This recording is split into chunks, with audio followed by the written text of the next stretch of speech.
Nove okvare na novomeškem vodovodu. Na Zaplazu sinoči in danes množica vernikov. Jernejev kolesarski maraton v Šentjerneju.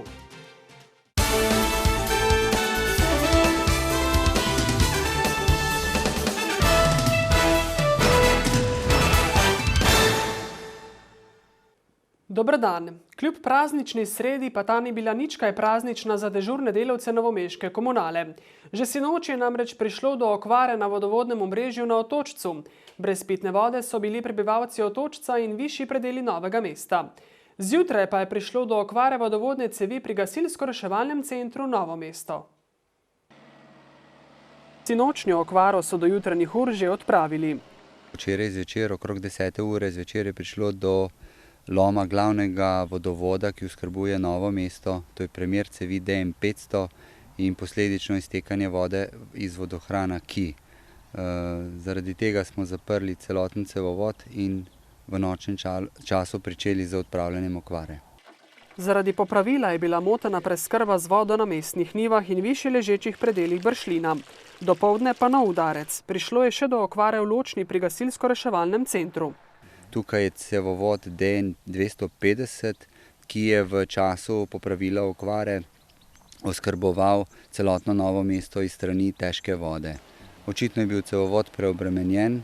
Kot vidite, v ozadju so cevi azbest cementne, ki slabo prenašajo premike zemlje zaradi razsuševanja.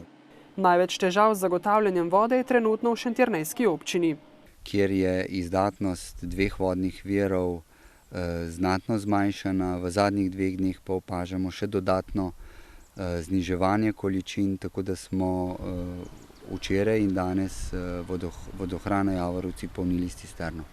Še enkrat več pa komunala opozarja, da še vedno velja ukrep racionalne rabe pitne vode. Do preklica je tako prepovedano uporabljati pitno vodo za zalivanje, pranje vozil in polnjenje bazenov.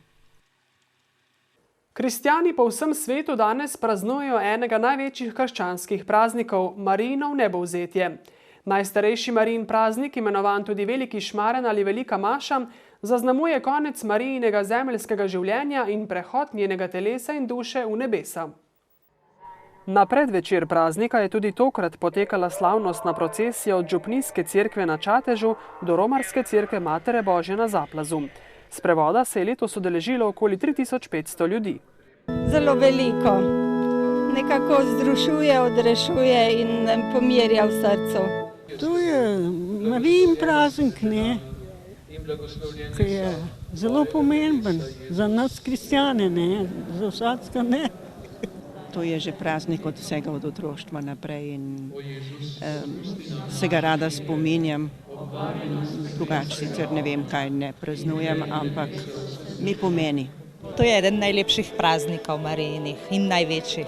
Jaz grem vsako leto tukaj gor in s tem posvetim se temu prazniku. Kljub množični udeležbi generalni vikar novomeške škofije meni, da se pravega pomena tega praznika zavedajo le redki. Kakšni starejši gotovo, ker z leti človek zori, tudi sam vidim. Drugače gledam na praznik danes, kot sem gledal pred 40-50 leti, ker človek ima neke izkušnje, poglablja vero, izkušnje življenja, trpljenja. Kljub temu pa je sporočilo praznika, kot še dodaja Metelko, v današnjem času je veliko pomembnejše kot pred nekaj desetletji.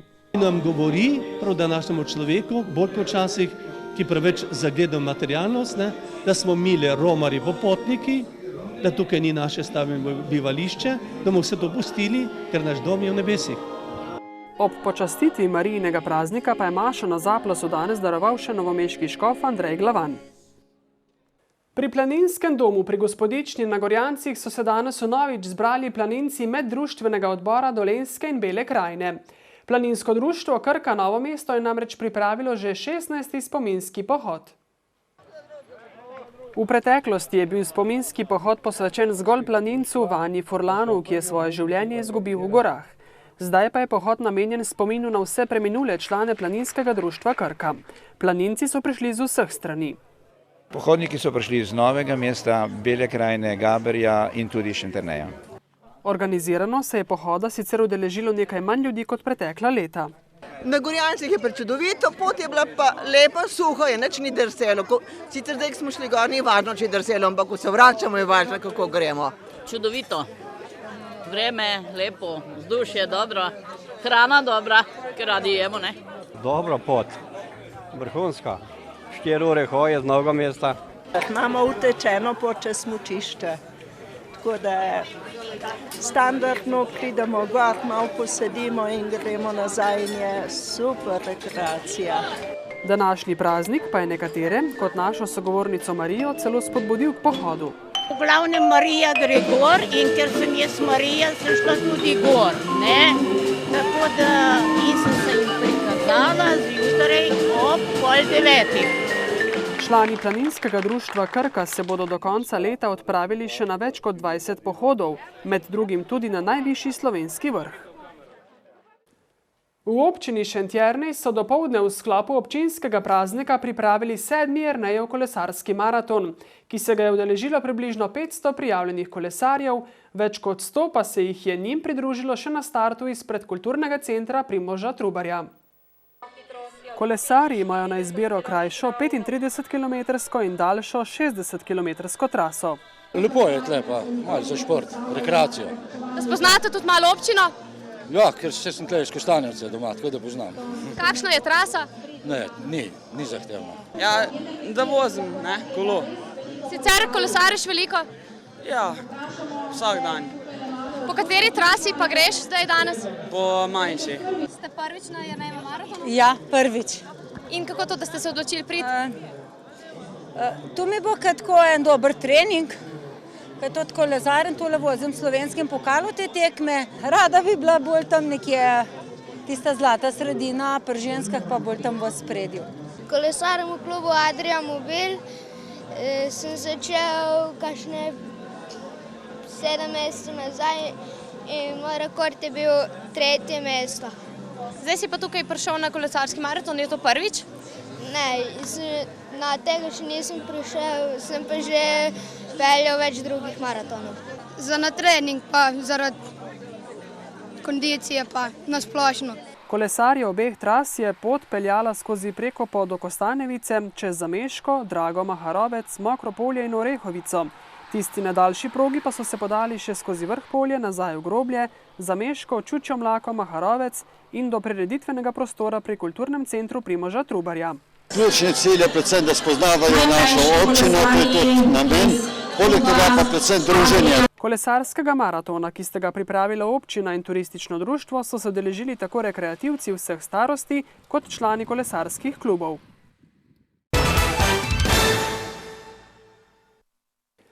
V občini Straža so pridobili gradbeno dovoljenje za obnovo zdravstvene postaje, v sklopu katere bi ukinili stanovanje na podstrešju ter te prostore namenili zobozdravstveni dejavnosti in fizioterapiji.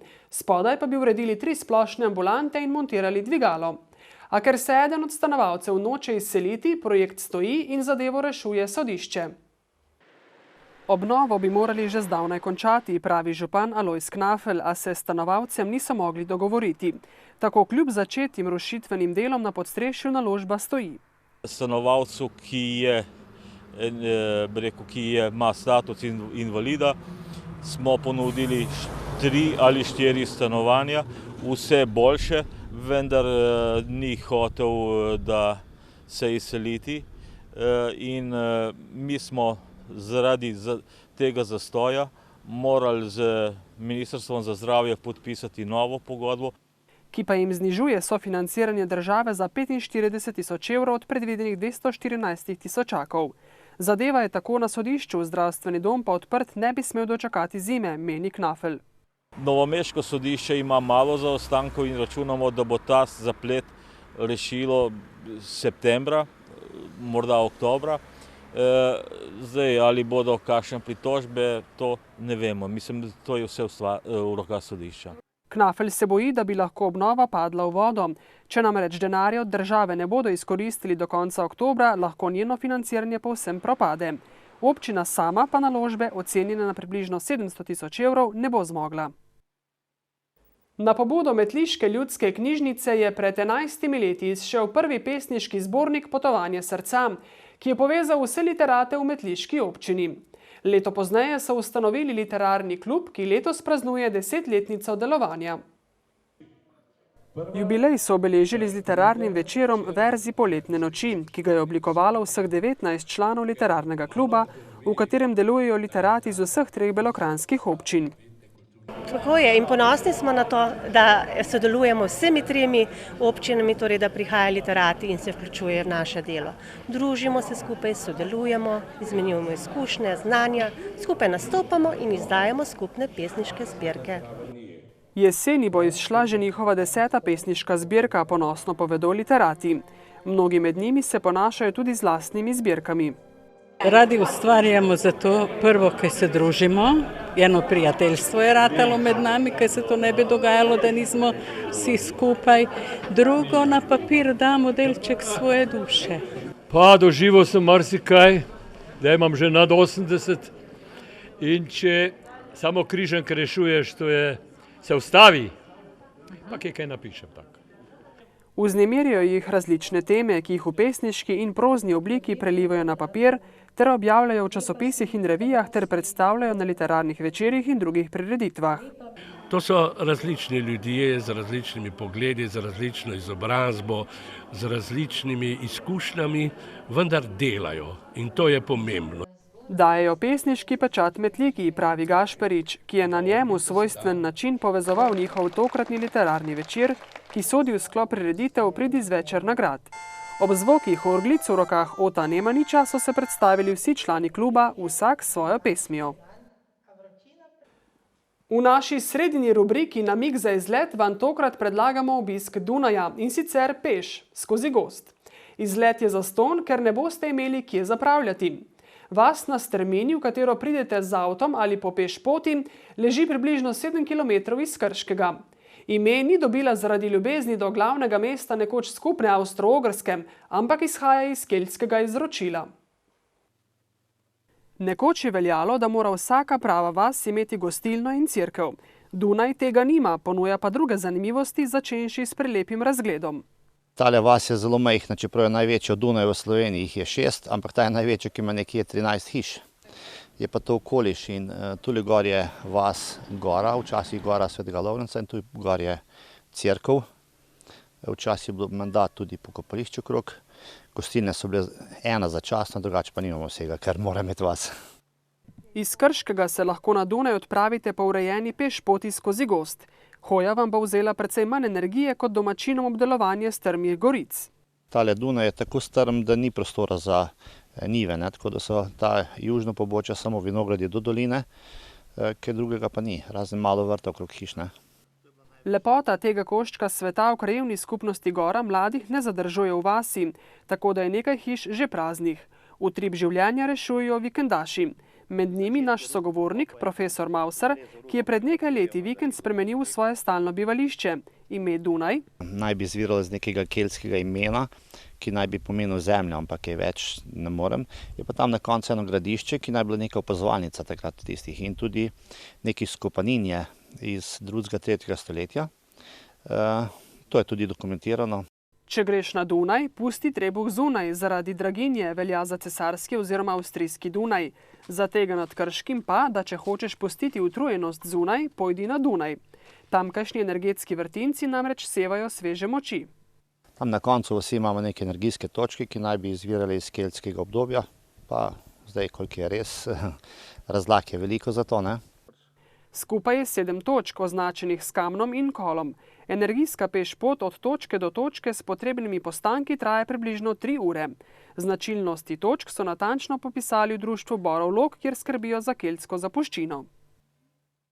Toliko smo strnili v praznične sredine novice. Vabimo vas, da ostanete v naši družbi, kjer si lahko ob 20. ogledate reportažo Primož Kozmus s srebrom okoli vratu, ki prikazuje trenutke od Primoževe osvojitve srebrne kolajne do veličastnega sprejema v Brežicah. Prijeten večer še naprej.